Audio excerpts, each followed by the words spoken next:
ভয় আউট, ভরসা ইনের সঙ্গে এবার লক্ষ্য বেকারত্ব আউট, কর্মসংস্থান ইন। সংবাদ মাধ্যমের মুখোমুখি হয়ে পুরমন্ত্রী অগ্নিমিত্রা পাল কি বলেছেন শোনাবো।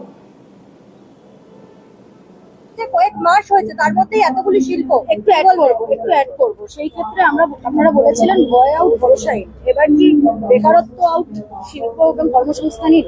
একদম ভয় আউট ভরসা ইন যদি হয়, তাহলে ভয়ের পরিবেশে তো আর ইন্ডাস্ট্রি হতে পারে না, ভয়ের পরিবেশে তো আর এমএসএমই হতে পারে না, ভয়ের পরিবেশে তো আর ছোট ছোট দোকানদারের সেটাও তো একটা ব্যবসা, সেটাও হতে পারে না। সুতরাং ডেফিনেটলি ভয় আউট ভরসা ইন যেরকম শুরু হয়েছে সেরকম বেকারত্ব আউট, চাকরি বা জব বা এম্পাওয়ারমেন্ট বা এন্টারপ্রেনারশিপ দ্যাট ইজ ইন। এবং মাননীয় মুখ্যমন্ত্রী প্রথম দিন থেকে বলে দিয়েছেন যে সব রকম সুবিধে আমরা ইন্ডাস্ট্রিকে দেব। ভারত পশ্চিমবঙ্গে আসুক, আমরা বলতে পারি না আপনারা অন্য রাজ্যে যাবেন না, কিন্তু আমাদের রাজ্যে অবশ্যই আসুন, আমরা সব রকম ভাবে